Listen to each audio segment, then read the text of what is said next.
नमस्कार दोस्तों, मैं राहुल मिश्रा और मैं आप सभी का एक बार फिर से स्वागत करता हूं आपके अपने चैनल माई पाठशाला में और पाठशाला रेलवे एग्जाम में। उम्मीद करता हूं कि आप सभी उठ गए होंगे, सुबह के 5 बज गए हैं और आपका करेंट अफेयर्स आपके सामने हाजिर है। आज तारीख है 7 मई। आज हमारे गुरुदेव रविन्द्रनाथ टैगोर जी की 159वीं जयंती है और फिलहाल एक इंपॉर्टेंट न्यूज सामने है और ये वर्ल्ड यानी कि विश्व जगत से ये न्यूज आपके सामने आ रही है। ईरान ने अपनी राष्ट्रीय मुद्रा, अभी तक हम रटते आए हैं कि रियाल जो है वो ईरान की मुद्रा है, लेकिन अब आपको एक नया नाम रटना पड़ेगा।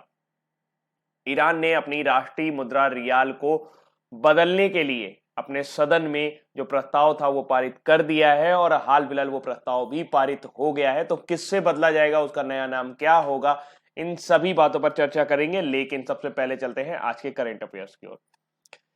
वीडियो को अगर आपने लाइक नहीं किया है अभी तक तो देर मत करिए, क्योंकि शुभ काम में देरी नहीं करनी चाहिए और वीडियो को तुरंत लाइक कर दीजिए। अगर आपने शेयर नहीं किया है तो उसको शेयर कर दीजिए। बाकी मैं कहता तो रोज ही हूं, आप करते कितना हो वो आप भी जानते हो और मैं भी जानता हूं। तो थोड़ा सा बस ट्रस्ट जो है, वो विश्वास है हमारे तुम्हारे बीच में, जो विश्वास का रिश्ता है उसको बनाए रखिए और आज जरूर शेयर कर दीजिएगा। पहली जानकारी है, इंपॉर्टेंट क्वेश्चन है कि आपकी भारतीय नौसेना जो है उसने समुद्र सेतु नाम का एक अभियान शुरू किया है। अब ये समुद्र सेतु नाम का जो अभियान है, इसका मतलब क्या है? इसका मतलब सी ब्रिज हो गया। लेकिन इसका मेन ऑब्जेक्टिव क्या है, मोटिव क्या है? इसका मोटिव यह है कि कोविड-19 महामारी के दौरान कुछ ऐसे लोग हैं जो विदेशों में फंस गए हैं और विदेशों में जो भारतीय नागरिक हमारे फंस गए हैं उनको वापस लाने का प्रयास शुरू किया गया। ऐसे बहुत सारे भारतीय हैं जो विदेशों में फंस गए हैं, उनकी नौकरी चली गई है। जैसे कि एक बहुत इंपॉर्टेंट अगर कंट्री देखा जाए इस मामले में, रोजगार के मामले में, तो आपने देखा होगा कि बहुत सारे लोग यूएई जाते हैं या मिडिल ईस्ट में जाते हैं।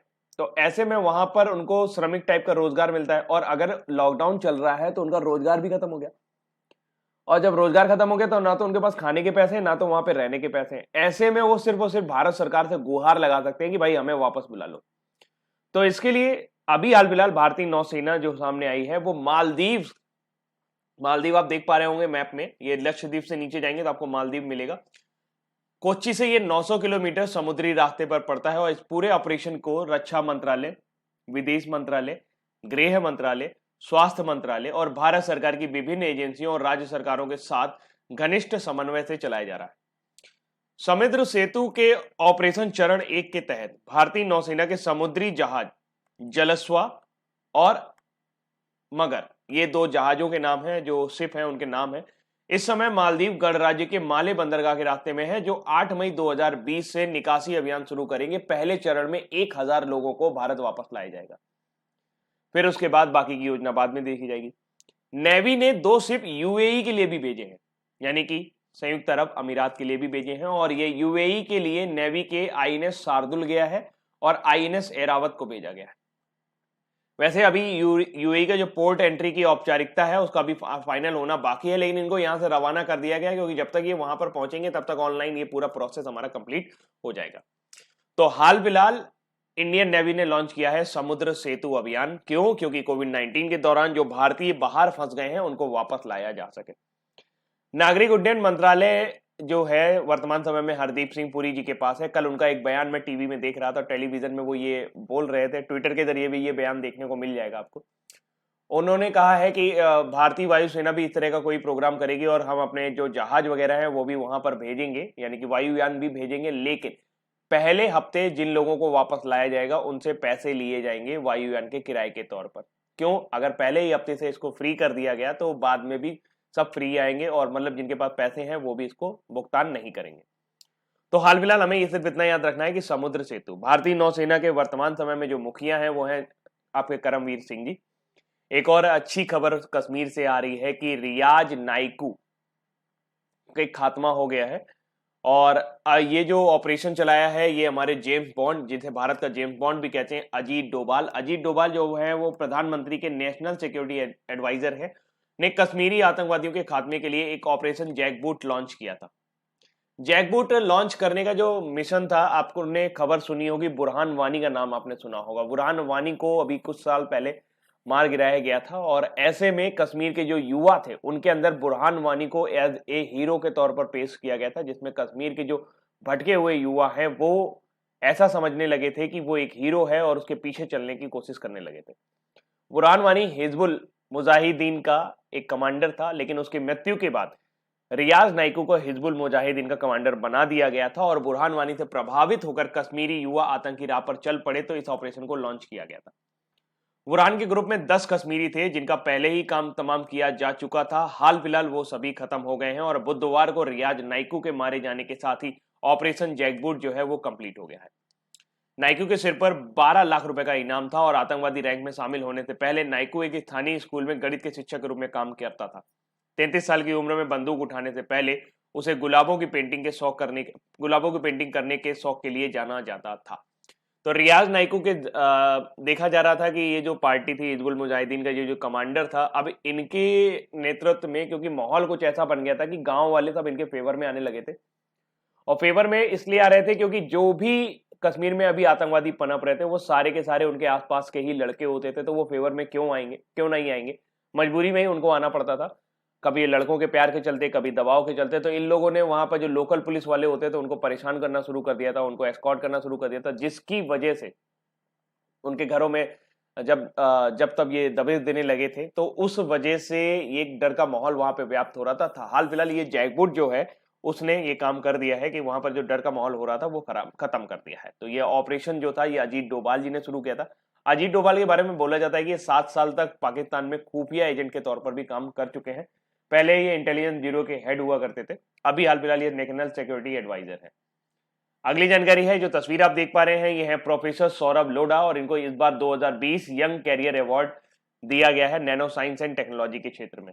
आईआईटी बॉम्बे के प्रोफेसर सौरभ लोढ़ा क्यों भाई इनका नाम पढ़ा जा रहा है क्योंकि ये आईआईटी बॉम्बे के प्रोफेसर हैं? नहीं, इनको 2020 के young career award in nano science and technology से सम्मानित किया गया है। ये अवार्ड कौन देता है?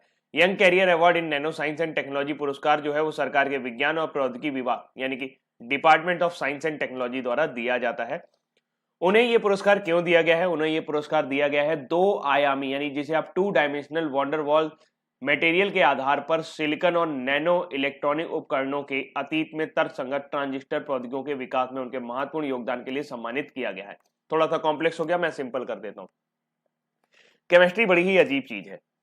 जब किसी भी चीज का एक्सप्लेनेशन नहीं हो पाता तो उसको किसी ना किसी चीज का नाम दे दिया जाता है, जैसे कि वंडरवॉल फोर्स ऐसे वीक फोर्सेस होते हैं जो इंटरमोलिकुलर फोर्सेस की तरह काम करते हैं। और जैसे आपने ग्रेफाइट मटेरियल का नाम सुना होगा, ग्रेफाइट के बारे में जो बॉन्ड बनते हैं ना तो उसको पूरी तरह से कोवैलेंट बॉन्ड यानी कि संयोजक बंध कहा जा सकता है, ना ही उनको पूरी तरह से इलेक्ट्रोवैलेंट बॉन्ड कहा जाता है। उनको एक नया बॉन्ड नाम दिया गया, वो कहा जाता है वंडरवॉल बॉन्ड। तो वंडरवॉल बॉन्ड जो है ये आपके कार्बन जो होता है ना, कार्बन का जो ग्रुप होता है, कार्बन, सिलिकॉन, जर्मेनियम, ये जो पूरा पूरा ग्रुप है वहां पर ये आपको देखने को मिलेंगे। और उसके आधार पर इन्होंने सिलिकॉन ट्रांजिस्टर की और जो भी आपके प्रौद्योगिकी या टेक्नोलॉजी अपनाई गई है उसके आधार पर इन्होंने इसकी व्याख्या की है। और ये व्याख्या लगभग सटीक प्रतीक हो रही है। इसी वजह से आईआईटी बॉम्बे के सौरभ लोढ़ा को यंग कैरियर अवार्ड से सम्मानित किया गया है। अभी कुछ दिन पहले मर्क यंग साइंटिस्ट अवार्ड दिया गया था, वो दिया गया था आपके प्रोफेसर साक्य सिंह सेन को। किसको दिया गया था? साक्य सिंह सेन को। अगली जानकारी है, क्योंकि आज जो है 7 मई 2020 को रविन्द्रनाथ टैगोर जी की 159वीं जयंती है। रविन्द्रनाथ टैगोर भारत के ही नहीं जबकि एशिया के पहले व्यक्ति थे जिन्हें नोबेल पुरस्कार प्राप्त हुआ था। इन्हें 1913 में इनकी काव्य कृति गीतांजलि के नोबेल पुरस्कार दिया गया था एनजीएमए के संग्रह से। एनजीएमए का क्या मतलब है? एनजीएमए जो है वो है national gallery of modern art, जिसे आप एनएमजीए भी कह सकते हैं। कोविड-19 की वजह से राष्ट्रीय आधुनिक कला संग्रहालय जो है वो अस्थायी रूप से बंद है। इस दौरान राष्ट्रीय आधुनिक कला संग्रहालय अपने संग्रह की दुर्लभ कलाकृतियों को प्रस्तुत करने के लिए एनजीएमए के संग्रह से नामक एक वर्चुअल कार्यक्रम प्रस्तुत कर रहा है। ये कार्यक्रम एनएमजीए के प्रतिष्ठित संग्रहों से तैयार किए जाएंगे और विभिन्न साप्ताहिक और दैनिक विषयों पर आधारित होंगे। इस सप्ताह की जो थीम है वो है कलाकार और कलाकारों के द्वारा, यानी आर्टिस्ट बाय आर्टिस्ट। ये पूरा का पूरा रविन्द्रनाथ टैगोर जी को समर्पित है, क्योंकि इस हफ्ते ही उनकी जन्मतिथि पड़ रही है। इन वर्चुअल कार्यक्रमों और प्रदर्शनियों के माध्यम से कला प्रेमियों, कलाकारों, छात्रों, शिक्षकों आदि को अपने घरों से दुर्लभ कलाकृतियों को देखने का अवसर मिलेगा। तो आप भी इस पोर्टल पे जा सकते हैं और देख सकते हैं।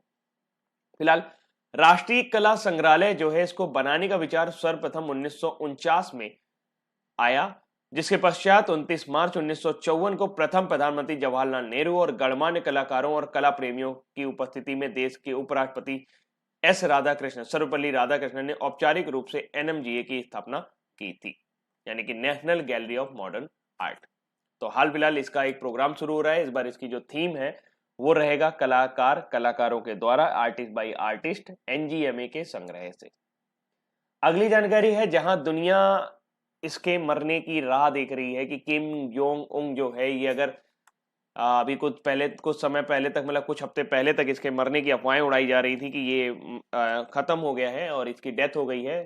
लेकिन हाल फिलहाल रूस ने क्या कर दिया है, वर्ल्ड वॉर 2 यानी द्वितीय विश्व युद्ध की संस्मरण के तौर पर किम जोंग उनको अवार्ड दिया है। रूसी राष्ट्रपति व्लादिमीर पुतिन ने नाजी जर्मन जीत के 75वीं वर्षगांठ के अवसर पर उत्तर कोरिया के तानाशाह किम जोंग उन को स्मारक चिन्ह युद्ध मेडल में सम्मानित किया है। अगर आप थोड़ा सा इतिहास देखेंगे तो जिससे भी अमेरिका चिढ़ता रहा है, रूस ने हमेशा उसको सपोर्ट किया है। और आप यहाँ पे थोड़ा सा राजनीतिकरण भी देख सकते हैं। कोई जरूरत नहीं थी कोविड-19 के दौरान, मुझे लगता है कि इस तरह का कोई मेडल या अवार्ड देने की। तो उत्तर कोरियाई नेता किम जोंग उन को द्वितीय विश्व युद्ध मेडल उत्तरी कोरिया क्षेत्र में मारे गए सोवियत सैनिकों की स्मृति को संरक्षित करने में उनकी भूमिका के लिए सम्मानित किया गया है, क्योंकि उन्होंने सोवियत सैनिकों की स्मृति को वहां पर संरक्षण प्रदान किया है। ये अच्छी बात है और इसके लिए उनकी जो भूमिका रही उसके लिए सम्मानित किया है। रूस ने साल 2019 में किम को 9 मई 2020 को 75वीं वर्षगांठ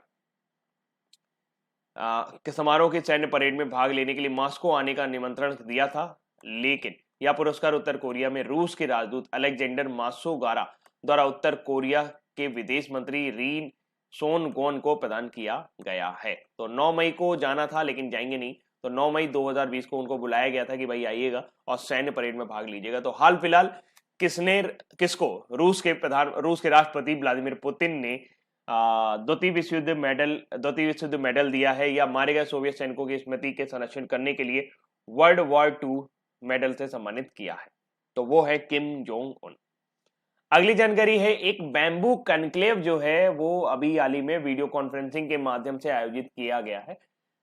ये खबर कुछ खास इंपॉर्टेंट नहीं है, लेकिन आपको थोड़ा सा समझाना चाहता हूं कि भारत में लगभग 2,30,000 माफी चाहूंगा 2,30,00,000 अगरबत्तियां हर साल प्रयोग में लाई जाती हैं और इनसे जो रेवेन्यू कैलकुलेट होता है वो लगभग 5,000 करोड़ रुपए का रेवेन्यू कैलकुलेट होता है। ये एक आंकड़ा है जो एमएसएमई की साइट पर है। तो अब ये हो रहा है कि ये जो भी पैसा है और फिर भी जो भारतीय है वो बहुत सारी अगरबत्तियां, भारतीय मार्केट में बहुत सारी अगरबत्तियां ताइवान से आती है, चाइना से आती है। तो ऐसे में ये लगा कि ये भी एक ऐसा सेक्टर है जहां पर भारत में ही अगरबत्तियां बनाई जा सकती हैं। तो इसके लिए बैम्बू की जरूरत थी, यानी बांस की जरूरत थी। अब अगर देखा जाए तो आपका जो मैक्सिमम बांस का प्रोडक्शन होता है वो नॉर्थ ईस्ट स्टेट से होता है, यानी कि उत्तर पूर्वी राज्यों से होता है। ऐसे में इन यहाँ पर उसके प्रचार प्रसार के लिए एक कॉन्क्लेव आयोजित किया गया है और हाल ही में वीडियो कॉन्फ्रेंस के माध्यम से एक बांस कॉन्क्लेव आयोजित किया गया, जिसमें पूर्वोत्तर क्षेत्र विकास मंत्रालय, केंद्रीय कृषि मंत्रालय के प्रतिनिधियों और विभिन्न क्षेत्र के हितधारकों ने भाग लिया था।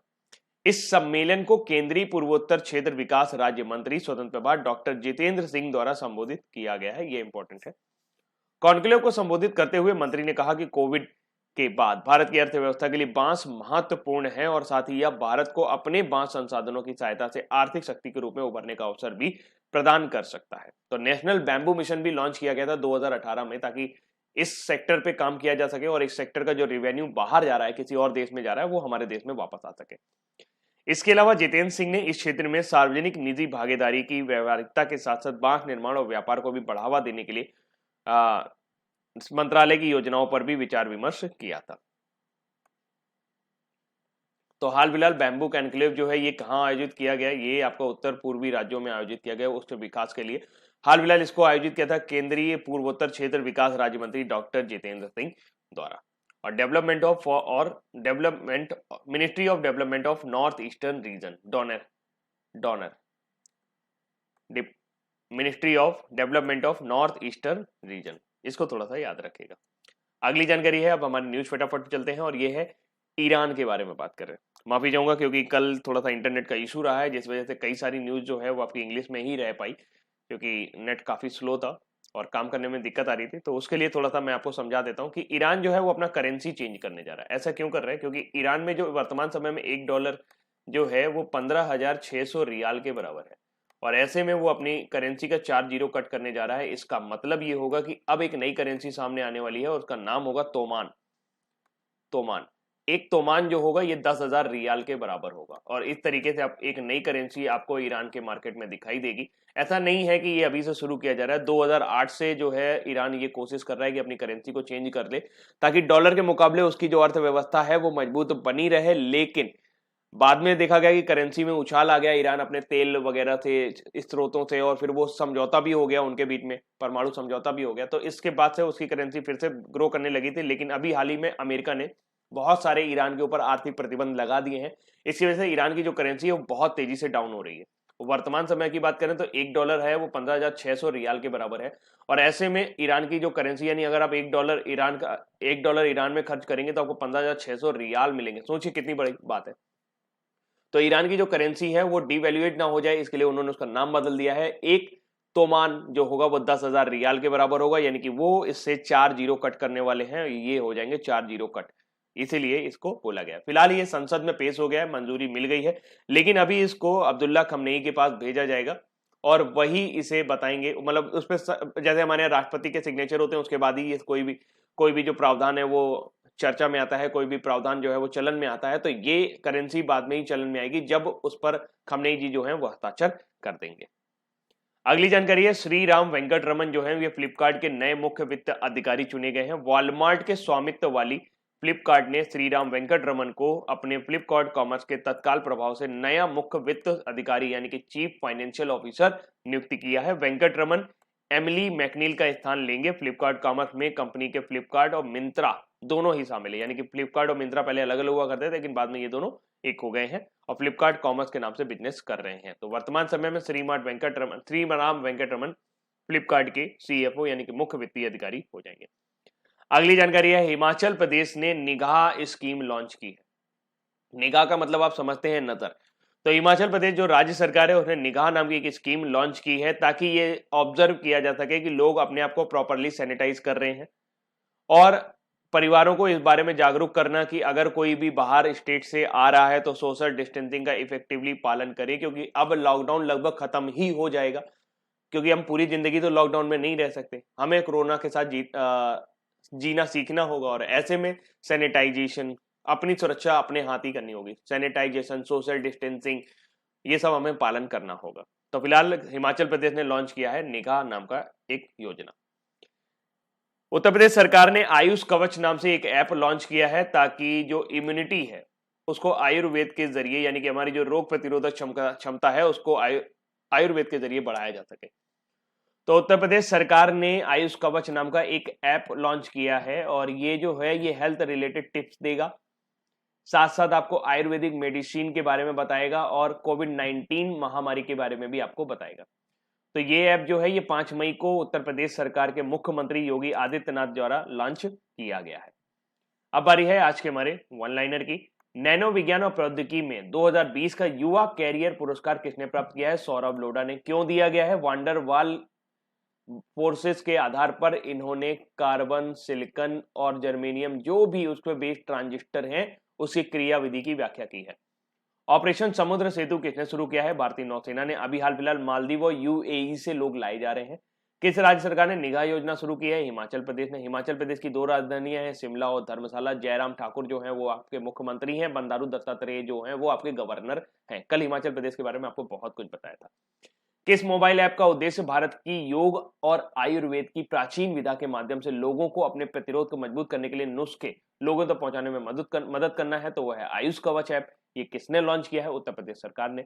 किस देश के राष्ट्रपति ने नाजी जर्मन जीत की 75वीं वर्षगांठ के अवसर पर उत्तर कोरिया के तानाशाह किम जोंग उनको उनके स्मारक चिन्ह युद्ध मेडल से सम्मानित किया है? तो वह है रशिया के राष्ट्रपति। कौन है? Vladimir Putin. राष्ट्रीय आधुनिक कला संग्रहालय ने अपने संग्रह की दुर्लभ कलाकृतियों को प्रस्तुत करने के लिए एनजीएमए के संग्रह से नामक एक वर्चुअल कार्यक्रम शुरू किया है, जिसमें साप्ताहिक और दैनिक विषय आधारित होंगे। इस सप्ताह इसकी थीम क्या रखी गई है? कलाकारों के द्वारा, आर्टिस्ट बाई आर्टिस्ट। केंद्रीय पूर्वोत्तर क्षेत्र विकास राज्य मंत्री कौन है? वो है डॉक्टर जितेंद्र सिंह। इन्होंने अभी हाल ही में एक बैम्बू कॉन्क्लेव की अध्यक्षता की है। ईरान अपनी राष्ट्रीय मुद्रा को रियाल से किसमें बदलने वाला है? तोमान से। एक तोमान की वैल्यू $10,000 10,000 रियाल होगी। वॉलमार्ट के स्वामित्व वाली फ्लिपकार्ट ने किसको अपना सीएफओ बनाया है, यानी कि चीफ फाइनेंशियल ऑफिसर बनाया है? तो वह है श्रीराम वेंकट रमन। अजीत डोभाल किस ऑपरेशन के अंतर्गत आतंकवादी रियाज नायकू को मार गिराया गया है? तो वो है ऑपरेशन जैकपॉट। अगली जानकारी की तरफ चलते हैं। तो अजीत डोभाल के किस ऑपरेशन के तहत अंतर्गत आतंकवादी रियाज नायकू को मार गिराया गया है? तो वो है ऑपरेशन जैकबूट। ऑपरेशन संजीवनी जो है ये भारतीय वायुसेना द्वारा चलाया गया था मालदीव को दवाएं पहुंचाने के लिए अभी कोविड-19 के दौरान। ऑपरेशनल ट्राइडेंट जो है ये भारतीय नौसेना द्वारा चलाया गया था 1971 में, 1971 में, जब पाकिस्तान की एक पनडुब्बी भारत में जलीय सीमा में घुसने की कोशिश कर रही थी, तो इस अभियान के तहत उस पनडुब्बी को नष्ट कर दिया गया था। ऑपरेशन मेघदूत जो है ये 1984 में सियाचिन ग्लेशियर के कब्जे से संबंधित है, 1984 में किया गया। ऑपरेशन जैकबूट जो है ये जम्मू कश्मीर से संबंधित है, तो तीसरा ऑप्शन सही होगा। नैनो विज्ञान और प्रौद्योगिकी में 2020 के युवा कैरियर पुरस्कार किसने प्राप्त किया है? तो वो है सौरभ लोढ़ा। क्यों प्राप्त किया है? ताकि इन्होंने वंडरवॉल फोर्सेस के आधार पर सिलिकॉन और जर्मेनियम से बनने वाले ट्रांजिस्टर की व्याख्या की है। किस देश के राष्ट्रपति ने नाजी जर्मन जीत की 75वीं वर्षगांठ के अवसर पर उत्तर कोरिया के तानाशाह किम जोंग उन को स्मारक चिन्ह युद्ध मेडल में सम्मानित किया है? तो वह रशिया के राष्ट्रपति, क्या नाम है उनका? Vladimir Putin. ऑपरेशन समुद्र सेतु किसने शुरू किया है? इंडियन नेवी ने। किस राज्य सरकार ने निगाह नाम की योजना शुरू की है? तो हिमाचल प्रदेश ने। किस मोबाइल ऐप के जरिए आयुर्वेद के जरिए लोगों तक अपने प्रतिरोध को मजबूत करने के लिए नुस्खे पहुंचाए जाएंगे? तो वह है आयुष कवच ऐप। किसने लॉन्च किया है? उत्तर प्रदेश सरकार ने। केंद्रीय पूर्वोत्तर क्षेत्र विकास राज्य मंत्री कौन है? तो वो है डॉक्टर जितेंद्र सिंह, जिन्होंने अभी हाल ही में एक बैम्बू कॉन्क्लेव यानी कि बांस सम्मेलन की अध्यक्षता की है। राष्ट्रीय आधुनिक कला संग्रहालय ने अपने संग्रह की दुर्लभ कलाकृतियों को प्रस्तुत करने के लिए एनजीएमए के संग्रह से नामक एक वर्चुअल कार्यक्रम शुरू किया है। इस सप्ताह इसकी थीम क्या रहने वाली है? इस सप्ताह इसकी थीम रहने वाली है आर्टिस्ट बाई आर्टिस्ट। ईरान ने अपनी राष्ट्रीय मुद्रा को किसमें बदलने की बात की है? तो वो है तोमान। वॉलमार्ट के स्वामित्व वाली फ्लिपकार्ट ने अपने फ्लिपकार्ट कॉमर्स का किसे मुख्य वित्त अधिकारी यानी कि चीफ फाइनेंशियल ऑफिसर बनाया है? तो उनका नाम है आपका वी बालाकृष्णन, सॉरी श्रीराम वेंकट रमन, माफी चाहूंगा, श्रीराम वेंकट रमन। तो दोस्तों ये थे आज के हमारे इंपॉर्टेंट करंट अफेयर्स और उम्मीद करता हूँ ये करंट अफेयर्स आपको पसंद आए होंगे। अभी के लिए इतना ही रखता हूँ। Thank you so much, bye bye, ख्याल रखिएगा अपना सभी लोग।